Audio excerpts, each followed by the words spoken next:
Hey, what's up guys? So Lucas put out a one take recently and I'd kind of forgotten about those, but I really like that format. So I decided, hey, we're going to the range. Why don't we do some just one take-esque stuff? So I don't know how long this will be. I don't know if it'll be 30 minutes. I don't know. But I'm just going to work some different drills in my full tactical cool guy outfit. But there's a couple things I want to talk about, some drills I want to run, some specific stuff that I'm challenging myself. One, shooting in gloves. I don't like shooting in gloves, but sometimes depending on what you're doing, having gloves on is really important. I am shooting iron sights, not just any iron sights. I'm going to be shooting these crappy stock Glock iron sights. I've blacked out the rear, but the front is just that giant blocky night sight. So I'm going to be shooting that a little bit. And first we're going to start with some doubles. So I want to talk a little bit about what I use doubles for, what I think the purpose of doubles is, and what I think the purpose of doubles is not as a drill. So let's start up close. We'll go with rifle first. I'll start on this second to left target, and you guys will see me as I'm going. You'll see me struggling around different parts of my equipment and kit. This is the biggest. This is the T-Rex Arms chest rig, so I have an empty canteen right here. I've got some extra stuff on it because I don't know. I just thought it'd be fun to make shooting a little bit less comfortable, make me less cool, etc. So I'll warm up with some doubles. I'm probably about 7-ish yards away. Get used to the rifle. It's just a good way to warm up. So good solid plant. Okay, done. Let's take a look at those real quick. So this rifle, this is a BRN 180. Its recoil impulse is pretty good. This is decent. I had some drift off to the right a little bit. Not too bad. We'll move back a little bit. But what you guys are noticing is what I'm trying to do there is kind of using speed as inoculation. I'm pressing the trigger as fast as I possibly can and see how well the gun returns to where I'm actually looking. So right there, I didn't have anything come out of the alpha. It's pretty easy, not super challenging. We'll move it back to, I don't know, right around here. This feels about right. Same exact drill. I'm gonna get the gun set. I'm not worried about doing any fancy ready ups or anything like right now. I'm just getting used to the gun recoiling.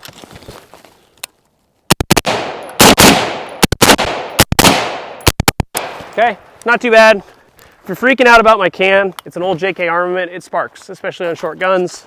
Don't worry, I'm probably getting baffle strikes. All right, not too bad. So I had a couple slip out to the right over here, a couple low.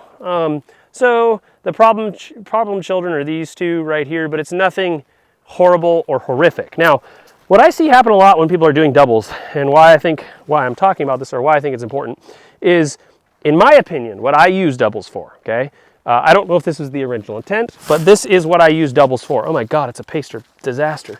What I use them for is shoot the gun as fast as I can split it, okay? So basically, as fast as I can split an AR is somewhere around, a good time will be 0.12, a less good time will be, at least sub 0.20, okay?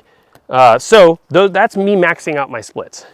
That's all I'm trying to do with doubles. And then as I do it and I do it and I do it and I get more used to it, I'm warming up, I'll continue to push the distance, but I'll try and keep that exact same speed. I will not slow down because I want to see how well am I mechanically, subconsciously returning the gun to where I'm looking.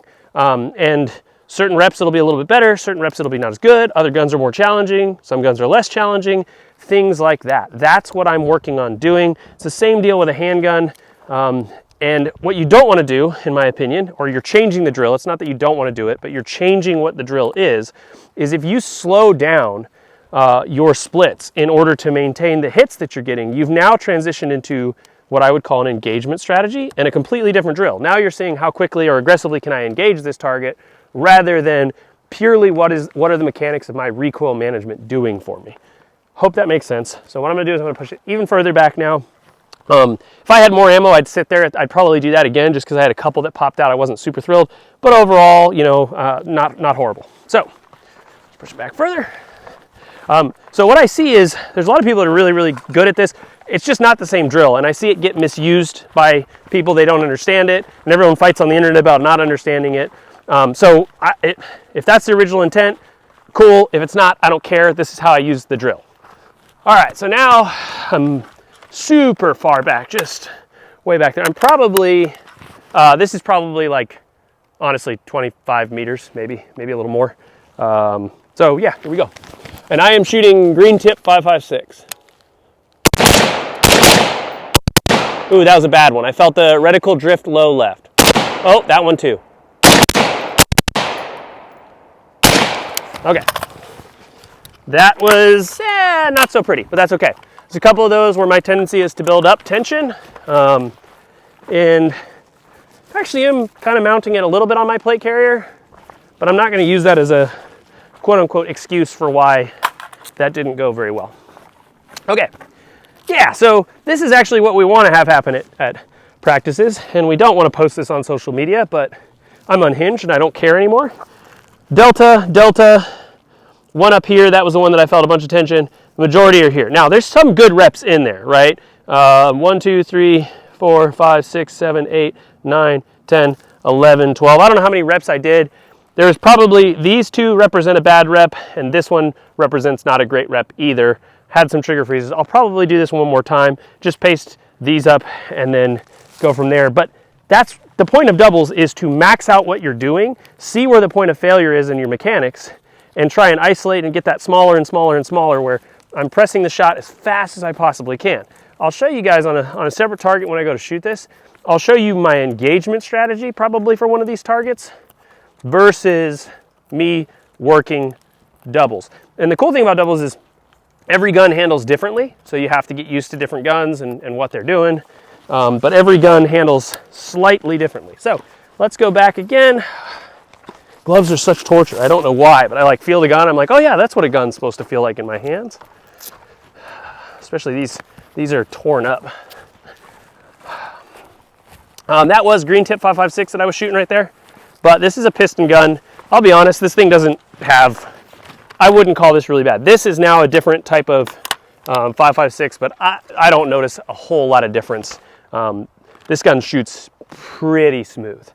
Okay, so what my engagement strategy on one of these targets would look like is probably somewhere more around here. That's probably more my engagement strategy. That's probably still a 0.25 split. I could put it on time. That's more my engagement strategy. That's not what I'm working on when I'm doing doubles, because that's giving me time kind of letting pressure off. I want maximum pressure to see what I can't think about what's happening. So doubles is me basically going, that one was really good. That one was pretty good. There we go, cool. So that's the purpose of doubles, okay? Not that there's anything wrong with practicing an engagement strategy. That's not a bad thing. It's just, in my opinion, it's not the same drill, okay? So we'll look at the one that I did my quote unquote engagement strategy,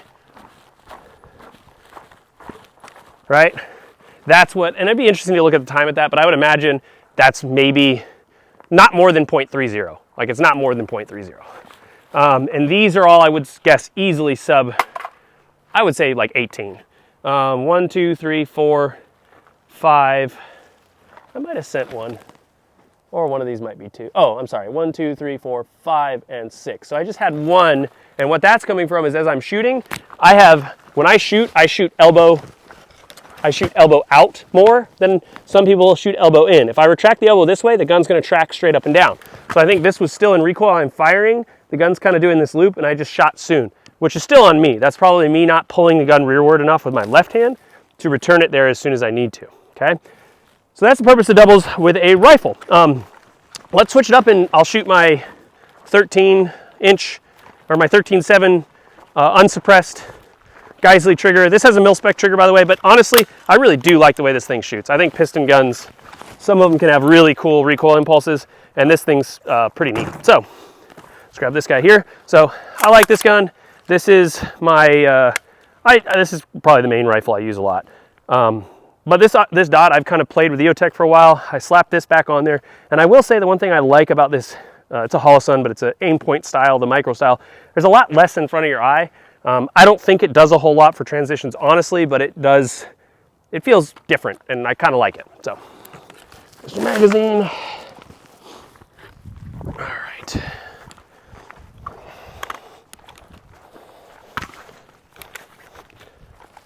All right, we don't need to go super close for this one. And I will use the middle target now. so we can compare. That didn't sound like it chambered. Either that or my gun's real dirty. Oh, it did. My gun's just real dirty. So hopefully, I shot this suppressed all day. I put some oil in it. Hopefully this thing will run. It might be a little picky, but we'll see. Man, this thing is so light. So definitely lighter than the other gun that I had over there, but that's okay. We'll start with doubles here.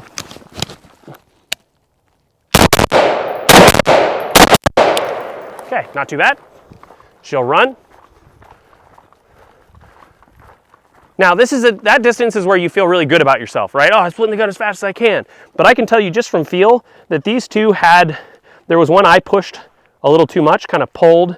And again, I think a lot of times when they drift left, I find that because I'm pulling out this way rather than pulling back.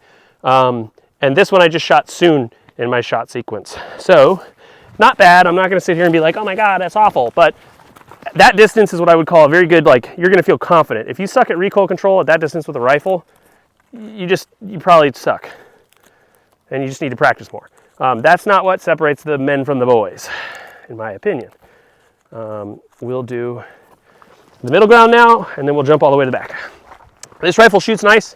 It's lighter, so it's more springy. You do notice the difference when the pec is mounted back here. I like it, but it's just not as, I don't know, you don't have to weight in the front. As far as what this gun has on it, this is a 3-prong flash hider.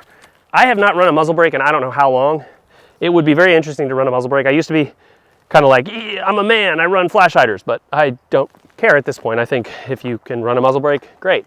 I think one of the hardest ways things to use is honestly a bird cage. It has a very strange recoil impulse, but whatever you get used to is by far what you're gonna be best with. Okay, here we go, same thing. Ooh, that one was bad. So that one, I felt the gun drift. I just tried to pull too hard, do too much. So that'll be off in the delta that I felt that one.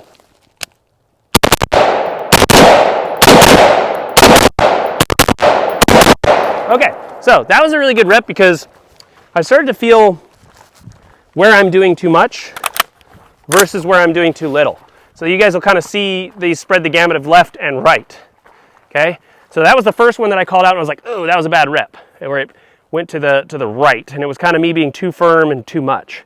Over here on the left, that was me pulling again with my hand, and then I started at the end there to feel that like sweet spot of not doing too much or too little. And this drill is really, really good for that because you kind of get this feel of what you need to let the rifle do and what you need to do for the rifle. That's kind of the best way to explain it. So, I got a clean enough target there. I'll just go to that one. We'll do this further back, and then we'll transition to some handgun stuff, and then we'll shoot a course of fire, and then we'll call it a day. Yeah, this rifle, it is funny shooting the piston rifle versus this. This thing is so light, which is really, really good, but you definitely feel more going on. It feels a little bit more, I don't really know how to explain it. So, here we go. Sloppy.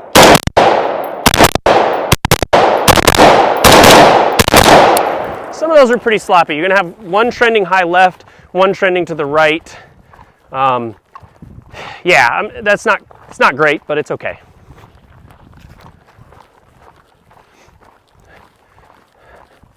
Now, this is obviously me maxing out my splits as fast as I possibly can. So I felt that one. I might have had a miss up here, or it might have been this one, judging what's going on. So it's not horrible. I'm actually seeing the dot return in. 1, 2, 3, 4, 5, 6, 7, 8, 9, 10, 11, 12, 13, 14, 15. So I probably had 16 over the shoulder was the one I felt. So could it be better? Absolutely, it could be better. But is that absolute crap? No, it's not. And then what's so great about this, I'll show you again. I'm telling you, this is not my, okay, that one's that one's only got 2 rounds on it. So when I switch over to like engagement strategy, this is now like, what would I do to shoot that target and ensure good hit? So I'm gonna back off a little bit, but the term speed inoculation is really good. I think shout out to Brantley. He's the first person that I've heard use that. I know a lot of people do, but when I max out what I'm trying to do, then when I just back off a little bit, it feels nice and comfortable. So we'll put this one on the clock, and I'll just do 2 to the chest of that target, and we'll see what my time looks like and how fast I split the gun. Okay, I think alpha and then maybe a low left Charlie, but not too bad. As far as my splits go, that was a 2/8 split, okay? So it doesn't feel insanely fast, but it generates a pretty good result for us when we have our engagement. So first shot here, second shot here, same problems occurring. It's just not as easy to tell that I kind of pulled that one there. But that would be me practicing my engagement strategy. If you slow down your splits, you're changing. You know, if you're starting to do above those 0.20 splits, and even over the rifle probably a little bit, you're changing what you're doing. It's not really an engagement strategy anymore. So, same thing, we'll do this with a handgun, which kind of allows me to change topics a little bit. Iron sights. So I am not only not using good iron sights, but I'm starting to try and just train a little bit more with iron sights. And what you guys will see is I haven't seen a huge difference with iron sights at close distance. Like if I'm shooting drills up close, I don't see a big difference. It's when I get past like the 15 to little distance out there, where all of a sudden I'm like, man, I'm just not getting as much information. And to me, it's just different. So what we'll do some doubles with our handgun. We'll just keep the rifle slung because we're men. Yeah, that's an unfortunate spot. Big old dangly canteen.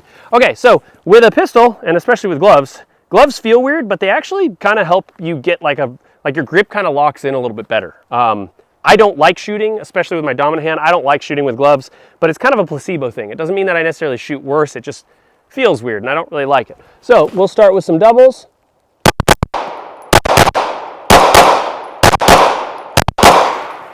Not too bad. Again, there's so much feel that's going on there. Here's the group right here. I had one drift low. It feels different. It doesn't feel quite as comfortable as I'd like it to. It's just strange, I guess, is the only way I can kind of describe it. But not bad. I mean, I'm producing a decent result. I just get more feel for the handgun when I have my gloves off. But you know what, guys? It's really good to do stuff that makes you uncomfortable when you're shooting. Because then when you go to being comfortable, it feels like a weight has been lifted off. And if you're just always trying to stack the odds in your favor when you're shooting drills, when you're out here on the range where no one cares what you're doing, yeah, I don't know, you're gonna limit your growth a little bit. I need to calm down. We're shooting iron sights at this distance. I don't need to go much further back than this. All right.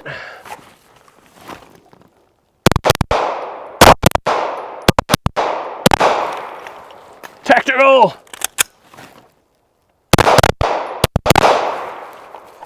Rough. All right. Not to mention just this canteen, I was going to take it off, and then I was like, no, be a man. Leave the canteen on there. It's in a bad spot. But life goes on. The internet will know that I'm not the most glorious shooter. Okay, so overall pretty good. Had a couple that went high on me. I felt them. It is what it is. It's not the most desirable effect in the world. But I find that this drill helps me with iron sights because with a dot, it's just feeding me so much more like almost real-time information. I think that's as much about me just not being used to shooting with a red dot as it is, you know, I think you get used to it and be really, really good with it. And I wouldn't even say I'm a bad iron sight shooter. It's just, well, I don't know. Let me see if I can demonstrate what I'm talking about. So let's go over the table. That's doubles. That's what I use doubles for. I max out my recoil management, see what I kind of do as speed, pressure. I see speed, like slowing down or speeding up, is just pressure on, pressure off. That's all it is. Okay, so I'm going to ditch the rifle for now. She'll be back. And we're going to grab a magazine, replace that magazine. We'll grab dot in a second, but what I'm going to do is I'm just going to shoot 2 rounds. I don't exactly know how far this is. I have my rangefinder, I could look. But I'm going to basically just draw, and I'm going to do 2 rounds in the center mass, trying to stack those alphas on the clock. I'll do it with handgun a couple times, and we'll switch over, handgun. I'll do it with red dot, and then I'll switch over to, holy cow, I can't talk. I'll do it with iron sights, then I'll switch over to a red dot. So, the draw will be probably pretty ugly because this dumb canteen is right in my way, but now I've committed. And if I get thirsty, my Camelback won't be enough. All right, here we go.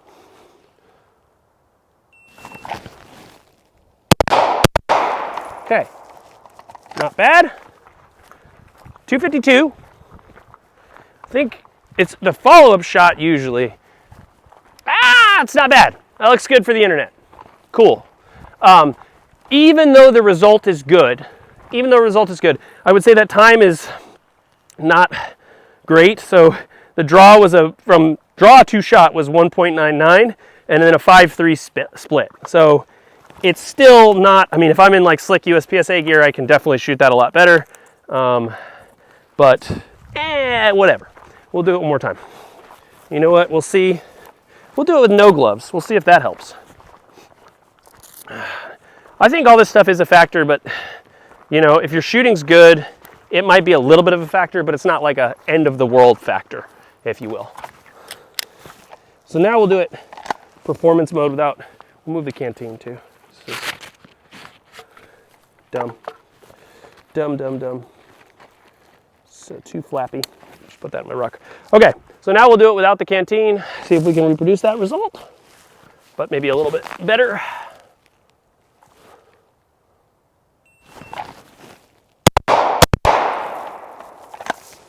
So much easier to get to the gun. 217. So shaved a little bit of time off. I don't know, wouldn't be the difference between me living and dying. Maybe, depends on the situation. Who cares? That's not what I'm here to do. But oh my God, I have 2 Charlie. And so this is kind of what I'm talking about. Like, those shots felt decent, but with the blockiness of those sights at that distance, it's just, I don't want to say, I think it's partially because I'm not used to it. And these aren't horrible, but it just, there's less something screaming at me. If I try and stay completely target focused, like our Lord and Savior Ben Steger tells us to, it's tricky for me. And all jokes aside, if I can stay target focused, great. But I find right about here is where I cross that line where I'm like, I think my hits would probably be a little bit better if I transferred, maybe not my physical focus of my eyes, but at least my awareness. So I'm gonna do one more where I just put a little more awareness on the sights, see how that turns out.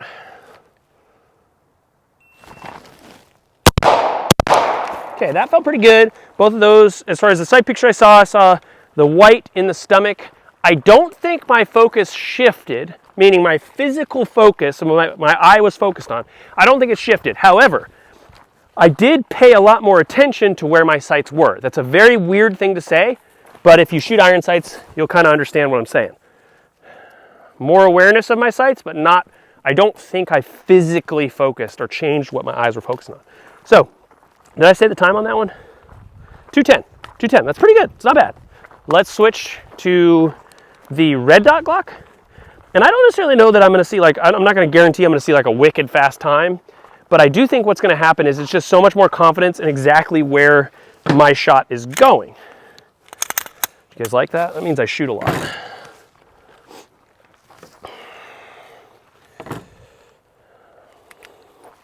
We preloaded mags for a reason. Okay, good. All right, let's see how this goes.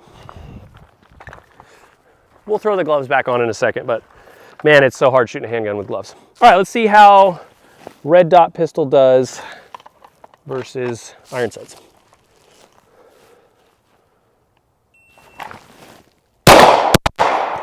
So you can see, actually sloppy draw there. My draw was not as good, but once I'm on the target, my follow-up shots are just so much quicker, and I can be totally accountable for where they're at. I already cheated and looked at this, but where I'm seeing them print is where I expected them to be. And I would guess that split was closer to like, yeah, 4.8 on that. So it's not necessarily that it's a measurable, way better performance. It's just that it's much easier for me. And again, I shoot a lot of red dots, so maybe it's what I'm used to. That was a 201 right off the rip. And I felt like my draw was actually pretty sloppy. It was a 153 draw. I didn't feel great about that draw. Try that again. All right. Make sure I'm gonna start. Cool.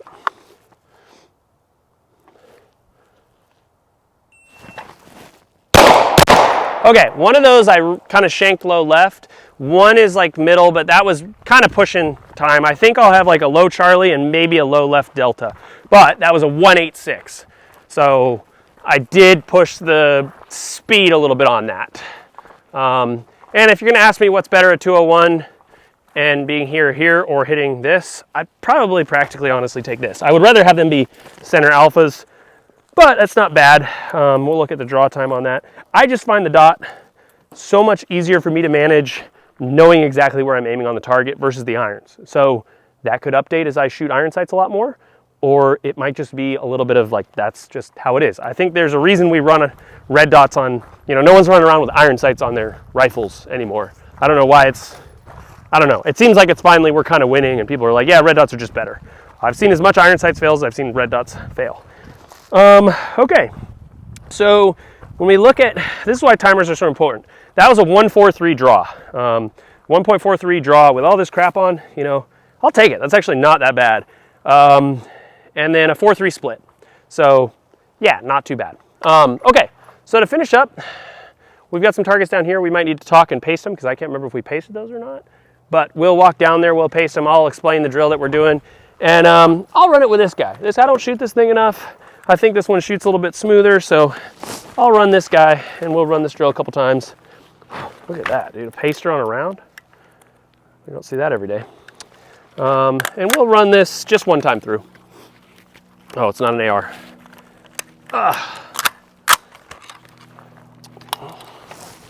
An extra mag there, extra mag there. Okay, let's take a walk through the woods. Oh, pasters, do I have pasters? I do have pasters. Okay, good. Didn't want to get all the way down there and then find out that I'm an idiot. I could have found that out up here.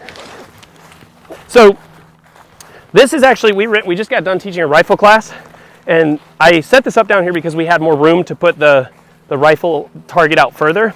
But what ended up kind of tripping everyone up is, one, when you're in like woods like this, your depth perception is a little screwy. So the targets don't seem to be as close or as far as you think they are. And so really everyone kind of did pretty good on the two close targets, but that far target is actually almost at, I think, 44 meters or something like that. So, or 44 yards. So it's like 40 meters roughly, if my maths is correct. And so it kind of just, it screws with you a little bit. And the targets are brown. All the pine needle right now is brown. So just some of that stuff that kind of, messes with you a little bit. Making your shooting uncomfortable is, I feel like myself included, I'm guilty of this. A lot of people spend so much time in their environment, what they're used to doing in shooting. And I'm not talking about like get outside your environment, get, fake blood poured on you. No. But shooting things that maybe aren't what you're used to and make you uncomfortable, like wearing gloves or, doing stuff like that, it only makes it feel better than when you take the gloves off and you're like, oh man, that feels great, So I don't think it's the end of the world. But I think if you're constantly thinking you're better at shooting than someone because you're in this equipment, you should probably take the equipment off and see where you're actually at before you strap the equipment on. Nobody cared who I was until I put the mask on. All right, now that those are all pasted up, the way we run this drill, this is a cold start kind of evaluation. We do it at the beginning of our class and then we do it at the end of the class. And how it works is you do near to far, far to near, and then middle, left, right, or middle, right, left, 2 shots. So that's how we will run this. I'll do all those strings of fire. We'll look at the time. We probably won't calculate hit factor, but I put up, the highest I put up was like an 8.7 today. And then I did a 7.2. Ryan, who's filming, he did like I think you had like a 7.6 or something like that. So yeah, big shout out to Ryan, who's also filming in his plate carrier right now, because he likes to train how he fights. All right.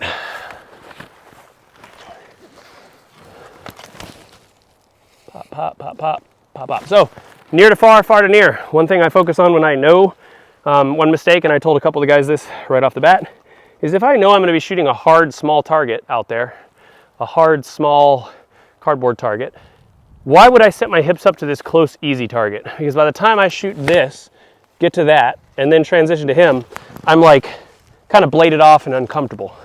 It doesn't really make much sense, so don't do that. Set yourself up for that low percentage target and engage these. All right. Good time was like in the 3s. I think I ran it once below that, but I don't know if I had a mic or not, so here we go.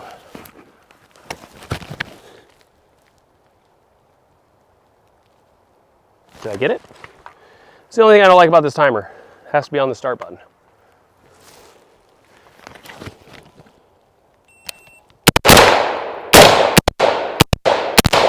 The last one, not so great. They were both right side, low right, and a little bit of stall on that.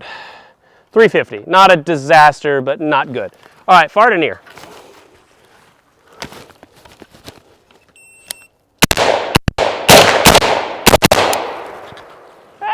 Still not a disaster, but not great. 309. We'll see how some of those hits down there I think are gonna be a little slappy. Middle, far, right.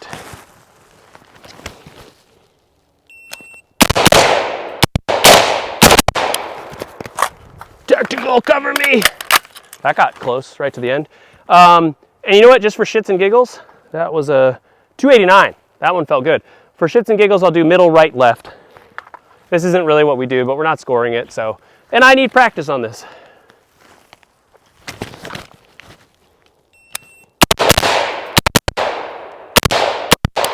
Felt pretty good. This thing shoots very nice. I'm glad I didn't get rid of it. All right. 1, 2, 3, 4, 5, 6, 7, 8. One Charlie in there. Not bad. Not bad. I cheated, I didn't put the gloves back on.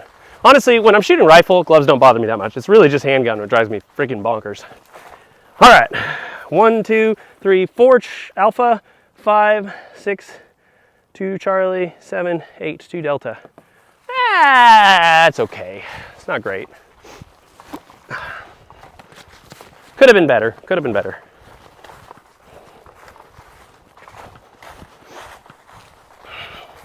Woo, this looks good, dude. Internet's gonna love me for this one. 1, 2, 3, 4, 5, 6, 7, 8. That's probably, if I'm being transparent, the best this target has looked all day. I think I got done where I had like 4, 1, and a Delta. That was okay, but this is by far the best. It's probably because of the EOTech. It's definitely the equipment, not the shooter. Like, equipment's everything. Okay, I wanna do one more that I just thought of that I think would be really fun. And it's gonna be torturous, but it's basically gonna be 2 shots to the head box. Not in the A zone, just above the neck. We don't have anything in the head box. This is going to be really unpleasant to do, and that's why I want to do it, because it's kind of weird. It's not really fun, per se, but we're going to do it. And maybe what I'll do is I'll do near to far head box transition. Oh, I gotta use my dump pouch after I did a super cool tactical reload. Okay, so maybe what I'll do, just because this will be hard, I'll do head box on the way out, transition to sidearm, and do head box on the way in. So that's like real tactical. Okay, I have no reference for time on this. Pistol shots will be in the body. I'm not that gangster. But the rifle will be in the head, to the head box. Interesting, this will be very interesting. Okay.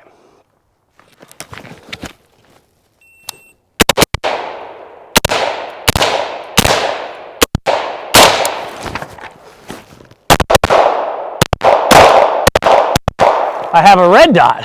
I actually legit thought I was shooting irons and that was gonna be a lot harder. Okay, that was okay. Well, I took one makeup back there. We'll see how that went. 995. Is it 2 alphas in the head? Is it 2 alphas from the pistol? I literally forgot, like, what's funny about this? I drew the gun out and I was like, oh my God, a red dot. I got so excited. I was like, this is gonna look way better. Yeah, I'm very used to red dots, so don't take it as me being like, you can't shoot iron sights. You absolutely can. I'm just, yeah, way better. Okay, those are line burners. I'm gonna call that good. My first shot I broke up here, and then the second ones I brought down here, so anyway, I'm gonna call that good. Alpha and alpha. This one, I got a little spicy with the pistol on this one, I'm not gonna lie. I think they'll be off to the left. Oh my God, I got the headshots. Super pumped about that. 2 headshots there. And then not so pumped about this, but I shot those pretty aggressively. So Charlie and a Delta. You know what? I'll take it. So I think that's a good place to wrap it up.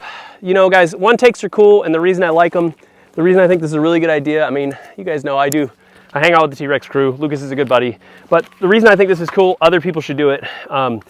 It's an accurate representation. If you spend however long this video has been, you guys know what my shooting looks like. You know I got close to missing, I shoot a Delta, I'm not so good at iron sights, I'm human. And you know, drills are really good to help us develop, see what we're doing, and I just think this is a cool way for people to showcase what their skill actually looks like. And you know what? There's a lot of shooters out there that are a lot better than me at different things, and that's okay. The main thing I like doing is getting out shooting and trying to get better at shooting, and that's what I want to inspire other people to do. So hope you guys enjoyed the video, and yeah, take care.